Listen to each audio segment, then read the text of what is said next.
En este vídeo vamos a ver los aspectos teóricos necesarios para poder abordar la segunda práctica de la asignatura.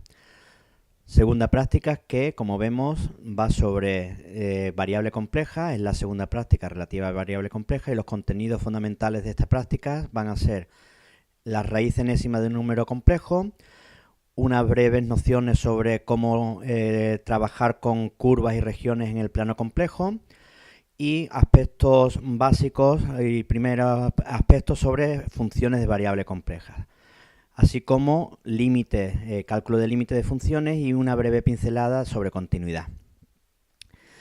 Bien, como siempre, nuestras prácticas de variable compleja está dividido en 4 bloques.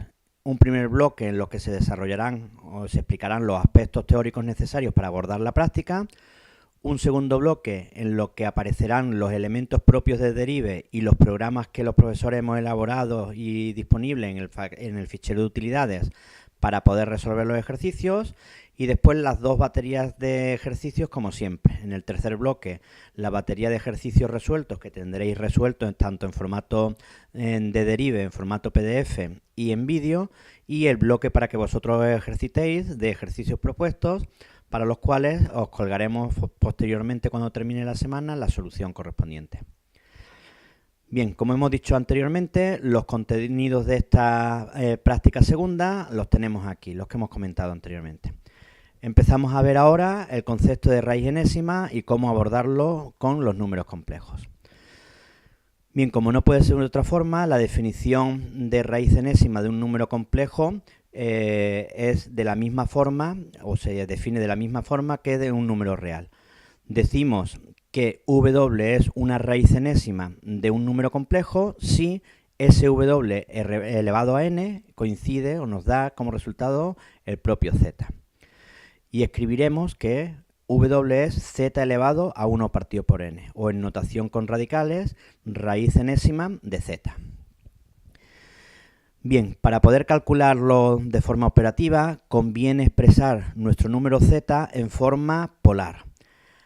Así se puede comprobar fácilmente que si expresamos nuestro número z al que queremos calcular su raíz enésima en forma polar, r sub z, tendremos que buscar un número complejo de tal forma que al elevarlo a n coincida con r sub z. Bien, esos números van a ser varios y tienen esta forma. El módulo va a ser raíz enésima de r, porque recordamos que después esto elevado, un número complejo en forma polar elevado a n, será elevar a n el módulo, con lo cual al elevar a n este módulo obtendremos el módulo original de z, que es r. Y por otro lado, argumentos como los que tenemos por aquí, que será el argumento original de z, que era θ, más cualquier vuelta partido por n. Y ahora vemos por qué. Pero vemos que cuando esto lo elevemos a n, el argumento se multiplicaba por n. Al simplificar la n del denominador con la n que multipliquemos, nos queda θ más cualquier vuelta, con lo cual nos queda el mismo ángulo θ y nos proporciona el valor r sub θ. Bien, ¿por qué esta fórmula? Porque para distintos valores de k se pueden obtener argumentos distintos. ¿Cuántos valores distintos podemos tener? Pues observamos que si la k vale 0, obtendríamos un argumento de la forma θ partido por n. Si vamos dándole valores a k naturales hasta n-1, obsérvese que el siguiente, por ejemplo, n, aquí tendríamos ya 2npi, al dividirlo por n me quedaría 2pi y sería el mismo argumento al principio del primero, θ partido por n más una vuelta. Luego ese ya vuelve a coincidir con el primero. Es decir, si aquí le diésemos valores más grandes de n-1, volverían a repetirse los mismos argumentos con vueltas adicionales que los anteriores. Por tanto, para estos n valores distintos de k se obtienen n argumentos distintos. Luego, las raíces enésimas de un número complejo tiene exactamente n valores diferentes. Además, como curiosidad geométrica, como todos los argumentos están igualmente espaciados, geométricamente constituyen los vértices de un polígono regular de n lados, cuyo inscrito es una circunferencia de radio el módulo, raíz enésima del módulo del número original. Bien, el segundo apartado que vamos a ver van a ser hablar un poco sobre curvas y regiones en el plano complejo. Simplemente, de forma breve, para saber cómo vamos a utilizar estas curvas y estas regiones, sobre todo en los temas de integración. Dos de las cosas más usuales de utilizar en variables complejas son los ejes real y los ejes imaginarios. Evidentemente, el eje real es aquel, tiene como ecuación en variable compleja aquellos números complejos de tal forma que su parte imaginaria vale 0. Recordamos que los números se representaban por coordenadas x e y, el eje real serán aquellos cuya parte imaginaria vale 0. De la misma forma, el eje imaginario será, como en ecuación en variable compleja, aquellos números cuya parte real vale 0. Bien, estas restas me limitan cada una de ellas dos regiones en el plano. Una sería un semiplano que vamos a llamar semiplano superior y otro semiplano que será el semiplano inferior, que estará formado respectivamente por la parte imaginaria mayor que 0 o la parte imaginaria del número complejo menor que 0. Y de la misma forma, a partir del eje imaginario obtenemos dos semiplanos. El semiplano derecho, que será los formados por la parte real de z mayor que 0, y el semiplano izquierdo, que será, o que tendrá como ecuación parte real de z menor que 0. Siempre una ecuación de una curva me puede limitar una o varias regiones en el plano, de las que hablaremos brevemente. Bien, extendiendo esta idea de restas, concretamente las restas eje imaginario y eje real, podemos extender esa idea a las siguientes ecuaciones. Parte imaginaria de z será una recta paralela al eje real a la altura a. Y de la misma forma, parte imaginaria de z mayor que a o menor que a serán los semiplanos por encima o por debajo de la recta parte imaginaria de z igual a a. Si nos fijamos ahora en parte real de z igual a 0 que teníamos antes, si en vez de igualar a 0 lo igualamos a b, esto será una recta paralela al eje imaginario. Y a su vez también, si en vez de igual tenemos mayor o menor, lo que tendremos serán los semiplanos a la derecha y a izquierda de esa recta parte real de z igual a b. Bien, otra de las curvas usuales con las que se trabaja en variable compleja es la circunferencia. Además, cualquier curva plana que se pueda expresar mediante una definición geométrica de distancias nos viene muy bien para definirla en variable compleja, puesto que la distancia en variable compleja no es más que el módulo. Así, concretamente, sabemos que la circunferencia, la definición geométrica de circunferencia, no es más que el lugar geométrico ya sabemos que es simplemente conjunto de puntos que verifican la siguiente propiedad, que es que la distancia a un punto fijo que llamamos centro siempre vale constante. Ya sabemos que cualquier punto de la circunferencia dista igual del punto centro. Bien, a esa distancia constante se llama radio. Evidentemente, esto que sabemos que en la ecuación cartesiana sería x cuadrado más y al cuadrado igual a radio al cuadrado si está centrada en el origen, pues en variable compleja no es más que la distancia de los puntos z de esta curva al punto A sea constante. La distancia me lo proporciona el módulo y, por tanto, de esta forma tan fácil podemos expresar la ecuación de una circunferencia en variable compleja. Distancia de los z al punto fijo A, que es el centro, igual a la constante r, que será el radio. Bien, esta curva cerrada nos proporciona dos regiones en el plano, su interior y su exterior. El interior, evidentemente, estará formado, en vez de con la ecuación con igual, con menor igual. Mientras que el exterior estará formado con el mayor o mayor igual, si queremos considerar también el propio contorno. De la misma forma, otra curva bastante usual es la elipse, que también se puede definir fácilmente de forma geométrica. Una elipse no es más que el lugar geométrico, ya sabemos, conjunto de puntos, que verifican que la suma de las distancias a dos puntos fijos llamados focos es constante. Es decir, en este dibujo, cualquier punto que está en el contorno de la elipse verificará que la suma de la distancia al punto A y al punto B siempre vale lo mismo. Si esa distancia es igual, como es suma de distancias igual a una constante, nuevamente podremos expresar esta ecuación bastante fácil con variable compleja. Y así la ecuación en variable compleja de una elipse es módulo de z menos a más módulo de z menos b, que no serán más que la suma de las distancias al punto A y al punto B respectivamente, igual a constante. Nuevamente, esta curva me limita dos regiones en el plano, que es su interior y su exterior. Con menor o igual tendremos el interior, con el igual contendría el contorno, si es menor estricto es estrictamente el interior, y con mayor o mayor o igual tendremos el exterior conteniendo o sin contener el contorno. Otras curvas que se pueden definir también fácilmente en variable compleja por el hecho de estar medidos o definidas por distancias es la hipérbola. La hipérbola, su definición es bastante parecida a la de la parábola, perdón, a la de la elipse, pero en vez de suma de distancia es recta de distancia. Una hipérbola no es más que el conjunto de puntos, lugar geométrico, cuyos resta de distancia a dos puntos fijos llamados focos es constante. Bien, para curarnos un poquito de salud de si esa recta es positiva o negativa, podemos considerar la recta en valor absoluto para obviar si estoy restando el mayor al menor o el menor al mayor. Todos los puntos de esta hipérbola que tenemos aquí dibujada verificarán que la distancia más grande al foco A o B, al restarlo con la distancia más pequeña, siempre me queda la misma constante. Por tanto, restas de esas distancias y consideradas en valor absoluto para que salga siempre el resultado positivo, igual a constante, me proporcionará su ecuación.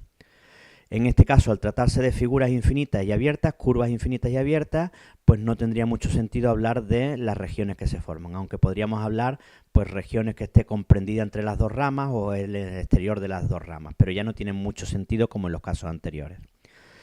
Finalmente, otro ejemplo también fácil de abordar con variable compleja es la ecuación de una parábola. La ecuación de la parábola se puede definir como el conjunto de puntos, el lugar geométrico, de los puntos cuya distancia a un punto fijo llamado foco y a una recta fija llamada recta directriz es la misma. En el dibujo, cualquier punto de esta parábola verifica que la distancia al foco y la distancia a la recta es la misma. Bien, pues sin entrar tampoco en muchos detalles de ecuaciones, cada vez que veamos una ecuación en la que una puede ser la distancia a una recta y otra la distancia a un punto, me proporcionaría la ecuación de una parábola. Observemos que incluso estas parábolas se pueden generalizar en variable compleja de forma más fácil que en variable real, a parábolas, digamos, inclinadas, sin más que, por ejemplo, la recta directriz. Si está la recta directriz inclinada, la parábola ya pasaría a estar también inclinada y la ecuación sería igual de fácil, mientras que la ecuación en cartesiana sería bastante más complicada. Pasamos a ver ahora los conceptos elementales sobre funciones de variable compleja. Y empezamos viendo, pues quizás la primera gran diferencia que existe entre el concepto al tratar variable real o variable compleja, que es el concepto de función. Puesto que en variable compleja vamos a distinguir entre funciones univaluadas y funciones multivaluadas. La idea es muy sencilla. Antes hemos visto, por ejemplo, que la raíz enésima de un número complejo tiene n posibles valores. Bueno, pues eso es un hecho bastante habitual en las funciones de variable compleja. Aquellas funciones que para cada valor de la variable solo recibe un valor o se obtiene un único valor como resultado, se llama una función univaluada. Una función univaluada, por ejemplo, podría ser pues un polinomio, por ejemplo z al cuadrado. Cuando le damos un valor a z, el valor z al cuadrado es único. Mientras que en variable compleja, como hemos dicho antes, es bastante habitual encontrar lo que se llaman funciones multivaluadas, que para un mismo valor se obtienen distintos valores. Por ejemplo, la raíz cuadrada o la raíz quinta de un número tendrá dos soluciones distintas o 5 soluciones distintas cuando estemos con la raíz quinta. Incluso veremos que hay funciones multivaluadas con infinitas soluciones, ¿de acuerdo? Bien, pues a cada una de estas posibilidades de una función multivaluada se le llama rama de la función. Es habitual, para poder trabajar más efectivamente con las funciones y que se parezcan un poquito más a las funciones de variable real, que solo deben de tener un valor, hablar de lo que se conoce con el nombre de rama principal. Y es de las posibles ramas que tengan, quedarnos o seleccionar la que se considera más importante. A esa rama se le llama rama principal. y al valor que toma la función en esa rama principal se le llama valor principal. Por ejemplo, podríamos decir que la raíz enésima de un número, la rama principal, pues podríamos decir que se obtiene cuando el k vale 0, entre las opciones que tuvimos antes. Y por tanto, al valor que se obtiene cuando el k vale 0, llamaríamos el valor principal de esa función. Bien, por otro lado, como ya sabemos, los números complejos es habitual expresarlos en su parte real y su parte imaginaria. Pues de la misma forma que un número complejo lo podemos dividir en su parte real y su parte imaginaria, las funciones también se pueden dividir en parte real y parte imaginaria. Y cuando expresamos la función dividida en parte real y parte imaginaria, se suele conocer con el nombre de transformación. Pero al fin y al cabo, una transformación no es más que una función, lo que pasa es que se expresa en términos de sus funciones parte real y parte imaginaria. Bien, si la variable z de la que depende la función la separamos en parte real y parte imaginaria de la forma x más y por y, la parte real de la función será una función que dependa de x e y, es decir, al fin y al cabo, una función de dos variables. Mientras que la parte imaginaria de la función, a la que vamos a llamar v, también dependerá de x y de y y por tanto será otra función de dos variables.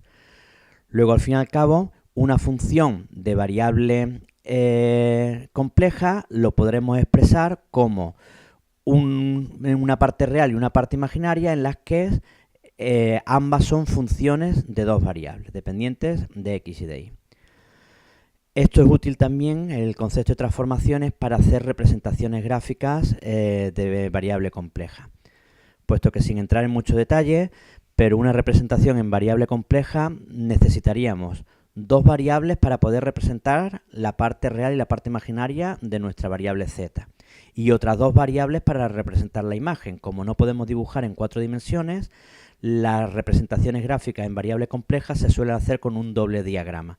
En el diagrama de la izquierda se suele representar la curva de la que queremos partir, mientras que en el diagrama de la derecha, en las variables u y v, se suele representar en qué se transforma esas curvas según las funciones u y v.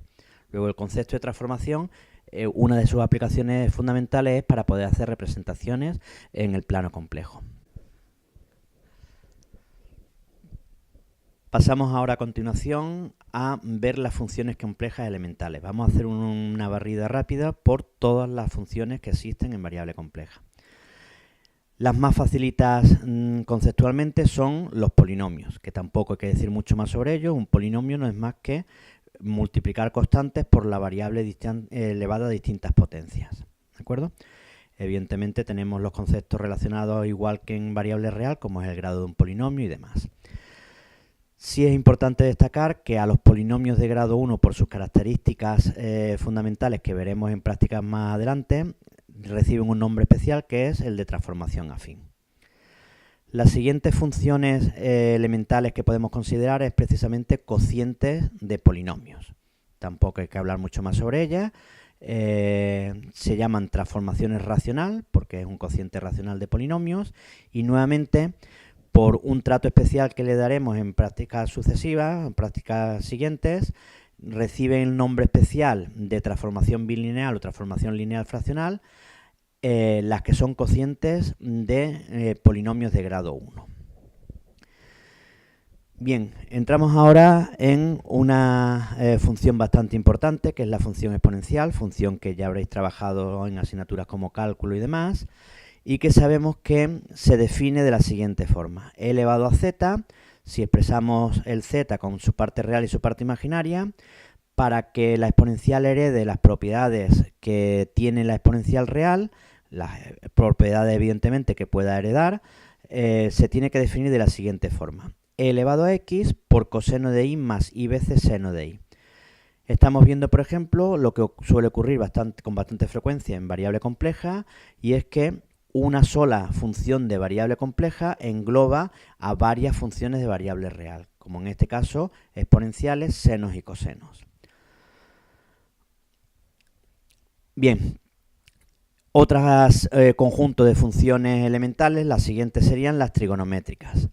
Aunque esto parezca que es una definición bastante artificial, recordemos que la exponencial antes la hemos definido como en términos de exponenciales por senos y cosenos. Si de ahí despejásemos el seno y el coseno, podríamos obtener rápidamente estas dos fórmulas. Luego el seno de variable compleja se define de esta forma y el coseno de variable compleja se define de esta forma. Obsérvese que en variable real, pues el resultado de un seno o un coseno siempre cae dentro del intervalo menos 1 y 1, pero en variable compleja puede ser cualquier valor, incluso un número complejo. E incluso el seno se puede aplicar a un número complejo a partir de esta fórmula.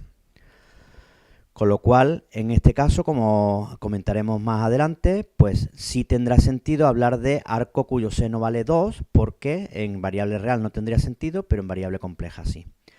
A partir del seno y coseno, de forma análoga que como se hace en variable real, la tangente, cosecante, secante o cotangente se definen a partir del seno y coseno.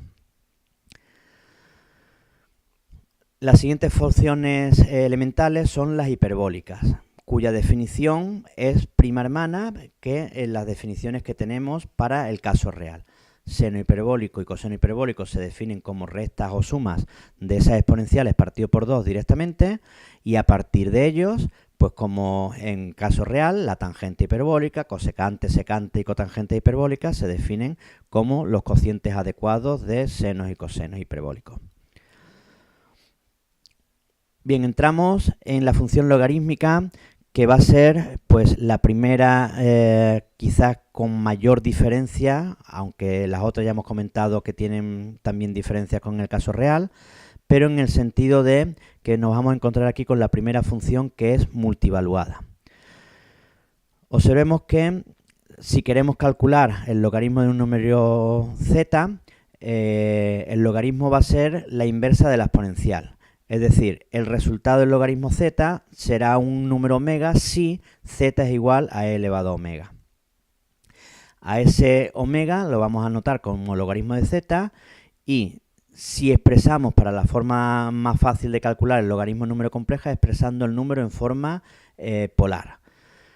A partir de la forma polar también es muy fácil expresar el número puesto en esta forma. Con la definición que hemos dado antes de exponencial sería inmediato, porque recordemos que r sub θ no es más que r por coseno de θ más i veces seno de θ. E elevado i θ, según lo que hemos visto antes, como no tiene parte real, sería simplemente coseno de θ más i veces seno de θ. Luego esto proporciona una igualdad. Dicho sea de paso, esta forma de expresar un número complejo se llama forma exponencial, pero me permite, si voy a calcular el logaritmo de un número y lo expreso de esta forma, pues calcularlo de forma fácil, ya que si queremos que el logaritmo extienda la idea de logaritmo real, pues va a tener o va a mantener la propiedad elemental que el logaritmo de un producto es la suma de los logaritmos. Por tanto, expresando z como r por e elevado i θ, logaritmo de este número será logaritmo de r, que será un número real y tendrá sentido en real porque el módulo será positivo, logaritmo de un número positivo tiene sentido, y después más el logaritmo de e elevado i θ. El logaritmo de una exponencial es el exponente, pero como θ y cualquiera de sus vueltas, por estar definido en términos de senos y cosenos, vale lo mismo, el resultado aquí será i por θ más cualquier vuelta de ese ángulo θ. Y esa vuelta puede ser cualquier número entero, tanto positiva como negativa. Luego estamos viendo aquí el primer ejemplo de una función logarítmica que tiene infinitas soluciones. Es una función multivaluada con infinitas ramas. Es habitual llamar rama principal al que se obtiene de tal forma que el argumento recaiga en el intervalo 0,2pi. ¿De acuerdo? Bien, al valor correspondiente que cae en ese intervalo, pues el que se obtiene en la rama principal se llamará valor principal, aunque se podría haber utilizado cualquier otro intervalo de longitud 2pi. Es habitual considerar el 0,2pi. De forma natural, lo mismo que se hace en variable compleja, en variable real, se puede extender la definición de logaritmo neperiano, como el que hemos estado hablando por aquí, a logaritmo en cualquier otra base. Las siguientes funciones que vamos a ver, todas, como veremos, van a estar definidas en términos de logaritmos, con lo cual, si esta es una función multivaluada y además con infinitas ramas, las siguientes funciones también van a ser multivaluadas y con infinitas ramas. Concretamente, las funciones trigonométricas inversas, sin entrar en mucho detalle, se puede comprobar que tienen esta fórmula. Todas, arcosenos, arcocosenos, arcosecante, arcocosecante, arcotangente y demás, tienen una expresión muy parecida y todas en términos de logaritmo de cierta operación con z y la raíz cuadrada de z y demás. Bien, pues como todas vienen definidas en términos de logaritmo y el logaritmo es una función multivaluada con infinitas ramas, todas estas serán multivaluadas con infinitas ramas. A la correspondiente rama principal me proporcionará los valores principales de arcosenos y demás.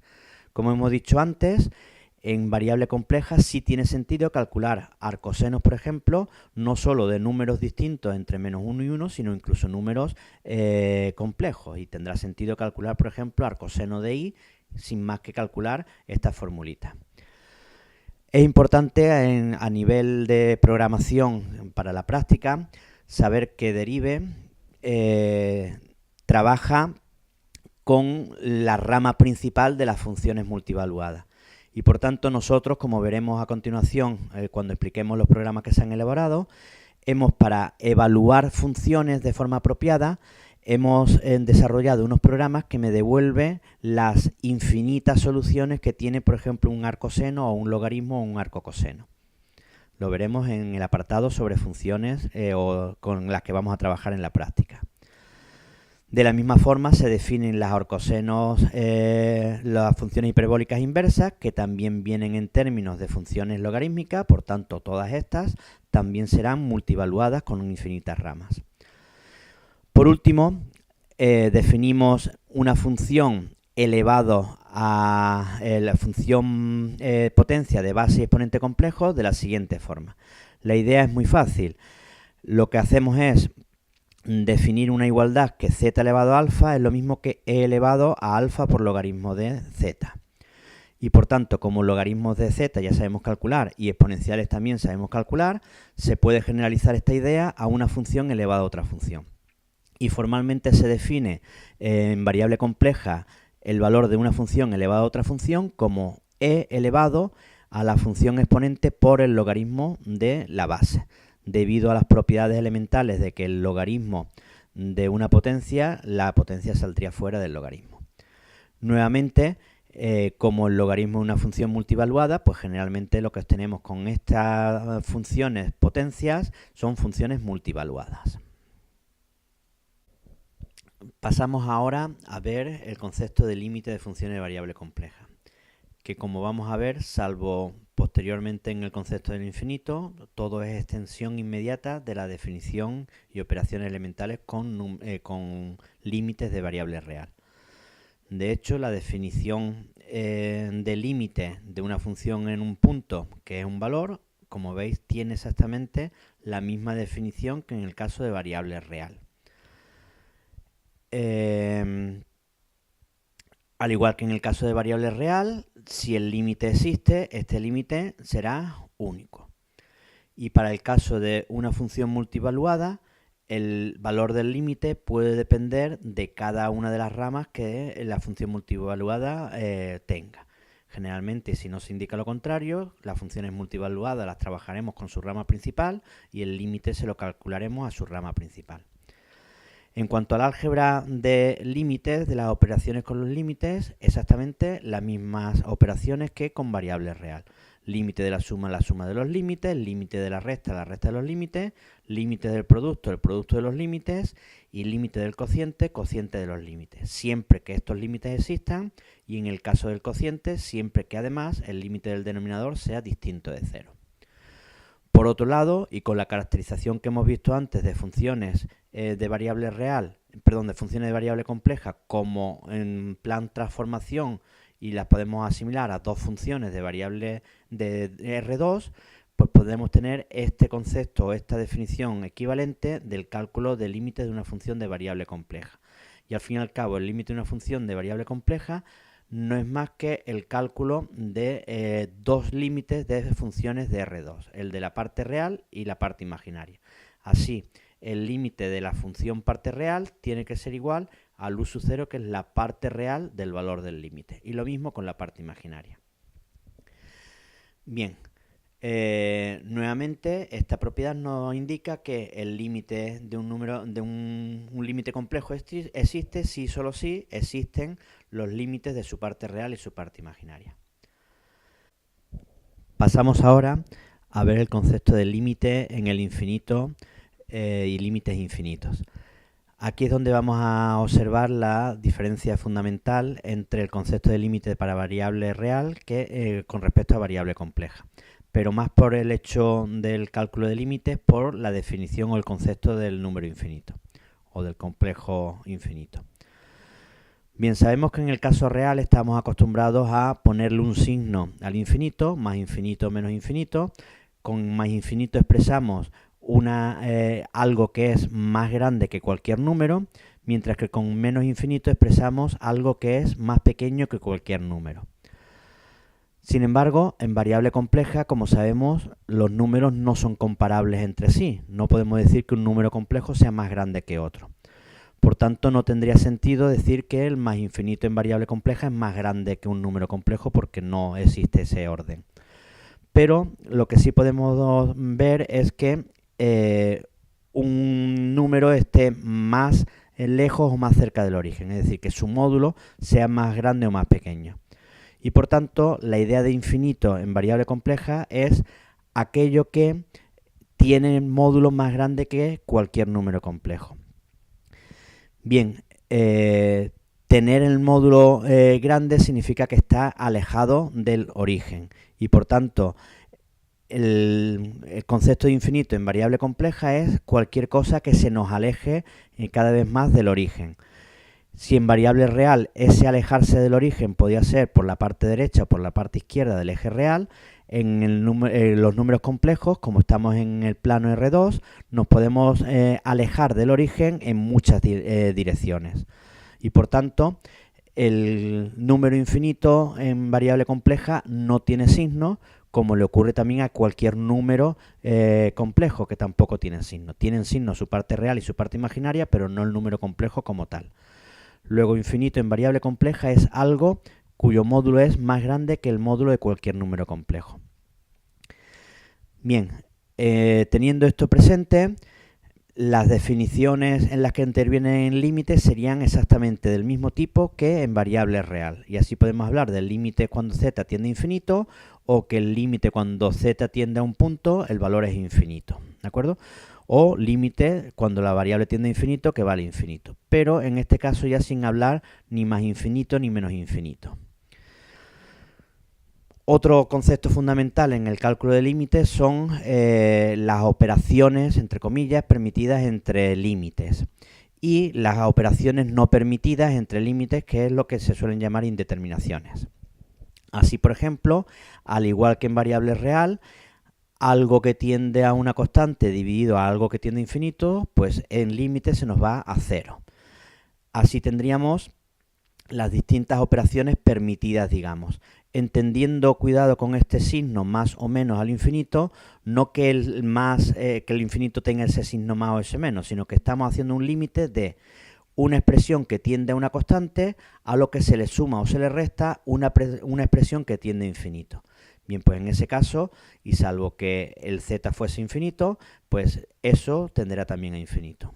Con la misma justificación se puede entender el resto de las operaciones aquí permitidas. Sin embargo, en las llamadas indeterminaciones ya vamos a observar una que nos puede extrañar, que es la gran diferencia también en las indeterminaciones con respecto a variable real. Estas de por aquí son las usuales en variable real: infinito menos infinito es una indeterminación, infinito dividido entre infinito, 0 partido por 0, 0 por infinito, 1 elevado a infinito, infinito elevado a 0. Sin embargo, en variable compleja, infinito más infinito, que en variable real sería infinito, también es una indeterminación, porque nuevamente debemos entender estos signos que aparecen con el infinito, no que acompañan a la variable infinito o al número infinito, sino como que estamos estudiando el límite de una expresión que se nos va a infinito, a lo que le sumamos otra expresión que se nos va a infinito. En el caso de infinito más infinito, como estos infinitos se pueden obtener por distintas direcciones, al sumar direcciones contrapuestas, pues podría darnos un valor fijo o un valor infinito o cualquier cosa. Luego de esto también puede ser o es una indeterminación. Primera y sobre todo pues nos puede extrañar, pero es la diferencia fundamental en las llamadas indeterminaciones con respecto a la variable real. Bien, para finalizar, simplemente un detalle sobre continuidad. El hecho de que una función sea continua, sabemos que de variable real lleva aparejado a que cierto límite existe y valga cierto valor, pues en variable compleja sería exactamente lo mismo. Y sin entrar en mucho detalle, aquellas funciones que sabemos que son continuas en variable real, si su equivalente existe en variable compleja, automáticamente también serán funciones continuas. Exponenciales, senos, cosenos, polinomios y demás que sabemos que son continuas en variable real, sus equivalentes en variable compleja también lo son. Una vez vistos los aspectos teóricos de variable compleja necesarios para poder abordar la práctica, pasamos a ver ahora en el bloque 2 los elementos propios de Derive y los programas que se han elaborado para poder abordar esta práctica. Concretamente, la función específica de Derive que se va a utilizar en esta práctica es la función vector. La función vector tiene tres posibilidades de ejecuciones y, en definitiva, lo que hace es generar un vector con ciertas características. Y las características son las que expresan aquí. Sin entrar tampoco en mucho detalle, porque después en el vídeo de la resolución de los ejercicios lo explican más detenidamente. Estas instrucciones me van a generar un vector en la que lo que hace es recorrer la formulita dada en U, variando el valor k, que será un parámetro de la U, entre los valores m y n de paso de s en s. Se puede obviar el paso y se tendría que es 1, y se puede obviar el valor m y se entendería que va desde 1 hasta n. Como decimos, esto lo veremos después en los vídeos explicados cómo se utiliza. Por otro lado, dentro de los programas que los profesores hemos elaborado y que están dentro del fichero de utilidades que tenéis que cargar para hacer la práctica, hemos creado programas para trabajar con todas las operaciones que hemos visto en la parte teórica de este tema. Así se han creado programas para calcular la raíz de un número complejo de cualquier orden en forma binómica, programas para calcular la raíz de un número complejo de cualquier orden en forma polar, también un programa bastante interesante que se llama Redgeom, que a partir de la ecuación dada en su ecuación la vamos a dar con la parte izquierda, el operador que hay, igual, mayor, igual, menor, igual, lo que sea, y la parte derecha de la ecuación. Este programa me devuelve la ecuación cartesiana preparada después para poder hacer las representaciones gráficas. También se verá y se explicará más detenidamente en la resolución de la práctica. En cuanto a las funciones de variable compleja, como comentamos anteriormente en la teoría, se ha creado funciones específicas que me trabajan con estos conceptos. Primero que abordamos es el concepto de transformación, y transformación de una función me devuelve la parte real y la parte imaginaria de esa función. Y por otro lado, hemos creado una función específica que me sirve para evaluar de forma conveniente y de forma exacta y con todos sus posibles valores para las funciones multivaluadas, las funciones elementales. Así, las funciones exponencial, seno, coseno, aplicado a un número complejo, me devolverán los valores de estas funciones. Pero, por ejemplo, el logaritmo neperiano, que si utilizásemos la función ln de Derive, me devolvería un único valor. Aquí se ha creado un programa que me devuelve los infinitos valores del logaritmo neperiano. Y lo mismo con las funciones multivaluadas, arcoseno, arcocoseno y demás. Es importante remarcar que estas funciones que se han realizado aquí son programas para evaluar funciones, pero que si en prácticas sucesivas, en prácticas siguientes, necesitamos calcular derivadas o integrales de funciones logarítmicas o arcosenos o demás, debemos de utilizar las propias de Derive trabajando con la rama principal. Estos programas simplemente se han elaborado para evaluar en las infinitas ramas que pueden tener estas funciones. Bueno, pues tenemos programas desarrollados para cada una de las funciones. Aquí hemos puesto unos cuantos como ejemplo. Bien, y por último, se ha creado también un programa para calcular límites de funciones de variable compleja. Este programa que hemos desarrollado los profesores, que se llama Limi, extiende la definición o extiende la función propia de derive para calcular límites, mejorándola en el sentido que trata mucho mejor el concepto de número complejo en infinito, como hemos abordado antes en la parte teórica. Cuando calculáis un límite de variable compleja con la instrucción de derive, pues pueden aparecer resultados aparentemente extraños cuando interviene el infinito. Y para eso nosotros hemos creado una función que me calcula el límite de forma más parecida al concepto que nosotros hemos introducido como límites en infinito o valores infinitos. Bien, por último, como siempre en estas prácticas, tendremos los dos bloques correspondientes de ejercicio resuelto y ejercicio propuesto.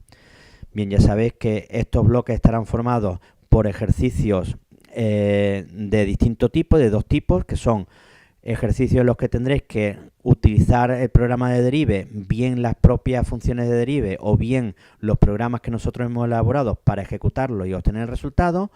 Y en la medida de lo posible, pues también tendréis, como en esta práctica, algún que otro programa para desarrollar vosotros. En estos programas, como siempre, tendremos los aspectos teóricos y finalmente un ejercicio de comprobación. En este, por ejemplo, se utiliza la función vector que hemos comentado antes. Como vemos, pues una batería de ejercicios en ese sentido, utilizar los programas que nosotros hemos elaborado. Esta batería la tenéis resuelta ya en formato de derive, en formato PDF y en vídeo. Y posteriormente vosotros tendréis que hacer la batería de ejercicios propuestos que son en el mismo sentido. Algunos serán también de elaborar programas facilitos y asequibles y otros de ejecutar directamente los programas que nosotros hemos elaborado. Ya sabéis que al finalizar la semana correspondiente de la supuestamente hoy indicada para la realización de esta práctica, pues colgaremos también la solución en formato PDF y en formato de derive de esta batería de ejercicios propuestos para vosotros.